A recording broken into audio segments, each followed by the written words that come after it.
excited to interview our next guest. I have been a fan for a very long time. I first got introduced to him when Samuel French said I needed to see this new musical called 35 Millimeter and fell in love with this song called Happy. Uh, I then saw him in On the Town, Scotland, PA. But the thing that impressed me the most was he was in a show called The Great Ones, and he wasn't the original character. He took it over with very little rehearsal time, and it was brilliant. We're talking J. Armstrong Johnson. I'm so excited to interview you. Uh, when I saw the album Artists in Residence and they wanted me to write about it and see about it, and I saw your name, and then I saw the composers, I immediately knew you were doing Ryan Scott Oliver's song. I did not, however, know that you were doing Andrew's song. How did you get involved in this project? Uh, it was first Andrew actually reached out to me about the project, which and his song is super fun, and it actually is directly related to a real life occurrence that happened in quarantine, where this guy sent a drone over from his window to this girl that was on her rooftop dancing around. So I was one just excited to create. We were all in quarantine and all in our houses, and theaters were shut down, so it was just nice to be asked to do anything. And for the idea of a socially distanced album, everyone recording from their own homes, intrigued me and terrified me. Um, but then I realized later on, Ryan Scott Oliver had contacted me and he said, "How dare that Andrew, he took you away from me. I wanted you to sing my track on the album." And so I said, "Well, how about I do both?" So I guess Ryan talked to Andrew and asked if I could be featured on two of the tracks of the album. So it was an embarrassment of riches to be able to work with Andrew for the first time on his really exciting track. And then, of course, to be reunited with my love, Ryan Scott Oliver, and sing another one of his twisted songs. Okay, so in working on Andrew's song, Rooftop Girl, how did you come about bringing that characterization? Did you go and study the guy that this was really about? I read the article that was written about it, so that was the research that I did. But the kind of buoyancy that Andrew wrote into the music, the kind of excitement that he has, just kind of like bubbling throughout his arrangement, did all my work for me. Um, it was also really easy to kind of access that excitement because we were in quarantine and there wasn't much to do and there wasn't much excitement, and the idea of even stepping outside our own front doors was pretty terrifying at that point. So to be able to kind of go inside my head and find excitement about a potential a connection was fun. I think your song, Rooftop Girl, that one makes the album because where everything else is introspective and insightful, this is joyous. Yeah, it was positive. It was Yeah. totally joyous. Yeah, I think that's what I responded most. I got to be my most joyous self when I recorded it. And let's talk about Ryan Scott Oliver's piece because we're going to go further because you are the busiest working actor that I know right now. Um, You're also working on Demons, right? oh yeah. The work I did on Demons is actually the same work that I did for Artist in Residence. So I did all of my work. I just happened to be featured on two different albums for the same work because it's the same song. What a thought. Oh, the Um, same song is on Demons? yeah, Ryan was able to use the track for the same album, which is cool. So I got to do half of the work but get double the excitement. Did you get to do other songs on Demons? No, that's the only track that I'm on Demons. Such a good album though. That Ryan Scott Oliver, he's when I say he's twisted, man, he really is. But there's something about Ryan's voice and his writing that you just know that it's Ryan. You know, Sondheim has these. When you listen to a Sondheim song, you can kind of, oh, that's Sondheim's voice, that's his aesthetic. Ryan has his own very distinct aesthetic when it comes to his writing that I don't think a lot of new musical theater composers necessarily have, and that's why I'm so drawn to Ryan and his work because there's a darkness, there's a sardonic quality, there's a definitely hyper innovative, but also scary. I don't, you But know, like you say, his tunes are also super catchy. I mean, like when you look at Happy or Sarah Berry, totally. they're they're addictive. I mean, if you know music, it's addictive. It really is. He kind of knows how to make an earworm, and make an earworm with sounds that we're not used to having be earworms as well. I remember when I first met Ryan back when we were in our early 20s. I remember he says that he tries to put a piece of classical music in every single thing that he writes, which is was really interesting Probably to why I me. really like it. Yeah, because even though his music always sounds super new, super contemporary, there's a flair that he's able to put into every single one of his pieces that harkens back to another time, really. Now, your career is one of the most interesting I've ever seen because you did Quantico, so that gave you like exposure. Um, you've done Phantom of the Opera. You've done Scotland, PA. You've done the Great Ones. Where does your heart lie in what you like working on? Wow, I guess I would have to say I like working on things that are new. As much as I loved working on Phantom of the Opera and I loved having the opportunity to connect with Hal Prince on the piece, and he was with me that whole time. I mean, he helped me and he was in a few of my rehearsals, and so I loved to reconnect with him before he passed. But my heart really lies in the creation process.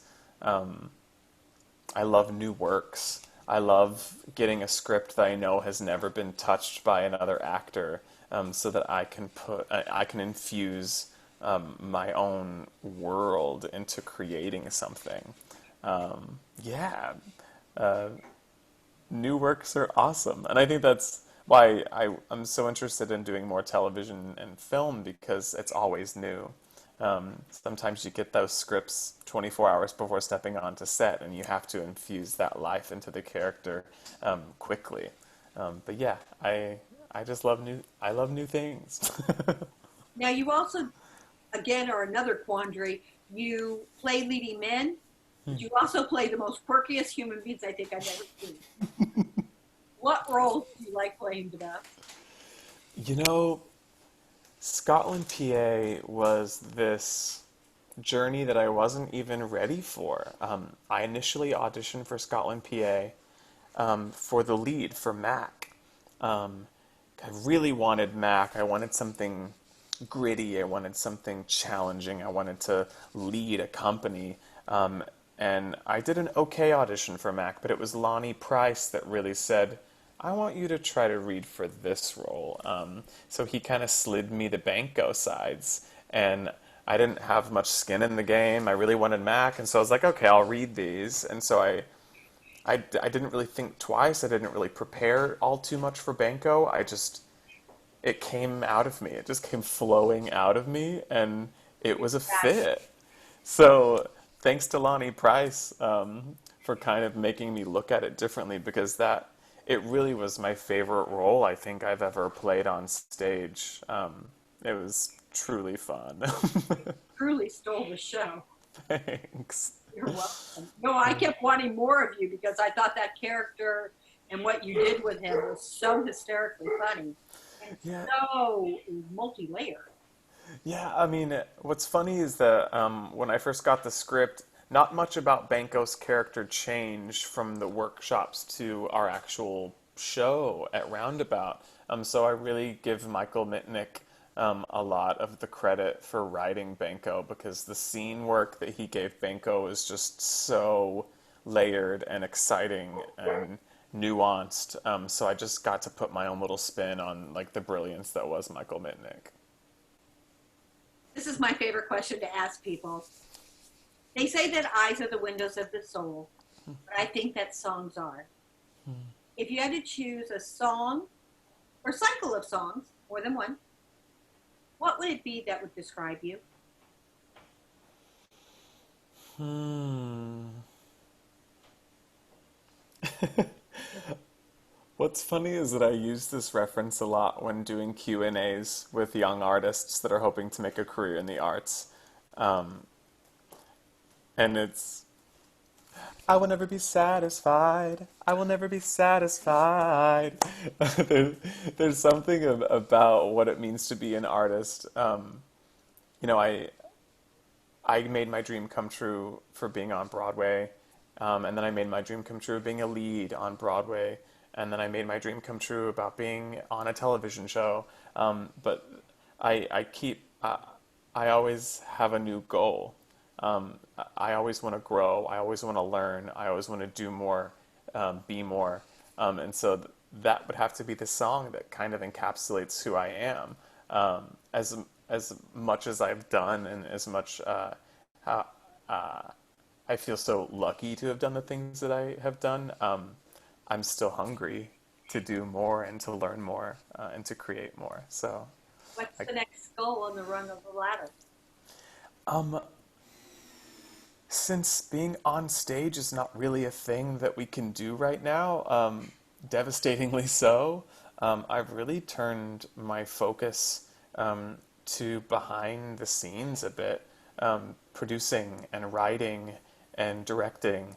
Um, I am working on a benefit for Broadway Cares Equity Fights AIDS right now, where I took my annual Halloween show and I've translated it into a virtual visual album, because the television and film industry is back in phase 4 of New York's reopening. So we were able to kind of translate our live cabaret into music videos that we're stitching together for a full film. So I wrote and directed and star and produced my own film that's going to be out in And like a week's time. So let's publicize that. It's I put a spell on you.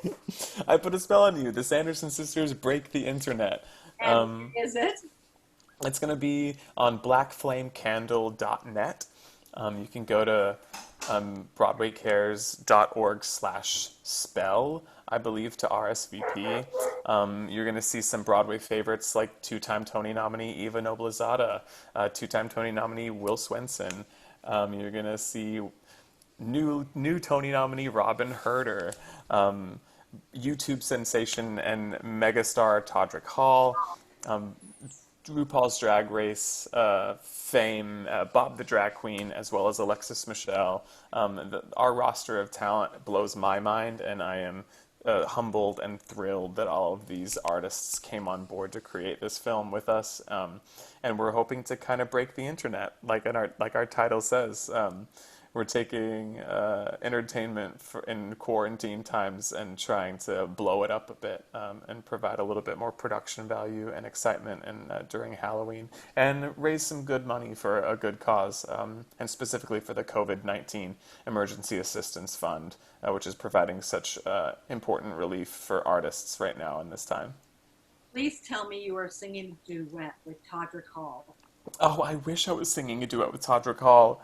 I He's think that would be fabulous. Oh, we sing a duet on Todrick's album Straight Outta Oz. It's called Color, and it's a Right. beautiful story. And then Todrick sings a duet with me on my album Live at 54 Below. So we've done duets before, but this time Todrick is producing his own video from LA and sending it in to us. So we haven't even seen what it is yet, but I'm sure it's going to be fabulous as always. Now you're also on a new internet TV show, Boyfriends. Oh yeah, How's that going? it was great. I had such a good time Oh, it's only on. one time? Well, we filmed the pilot, and so that this was our way to get the pilot out into the world, to try to see what else might come. I kind of know a little bit about what the storyline is supposed to be, if someone picks it up, but it was a really good time. Like I said, I want to be doing more television and film, and it's another character that was super fun and super not me. So it was a really good time to go back to harken back to my college days with this group of really smart artists and create a little goofy, fun, socially challenging piece of work. Are you working on anything else that I haven't mentioned? Oh Because man. it would not surprise me if you weren't. I'm really not. I mean, I back during when quarantine first started, I took a couple of writing classes online, and so I'm just trying to learn. You know, when I'm sitting here in my apartment with nothing to do, I try to give myself something to do. I have a couple of writing projects that are kind of percolating up here in my brain. So once Halloween is all over and done, I'm gonna get to work on those projects, and then, you know, hopefully something will come down the line, maybe a television project or who knows. I'm just keeping my fingers crossed for a vaccine so we can get back to Broadway. And the last question, is there anything that I haven't asked you that you would like our audiences to know? Hmm. Um, I I would like our audiences to know that, like, in my experience of the last few months of what it means to be an artist, there's still a lot of good in humankind. um, it's been such a tough time.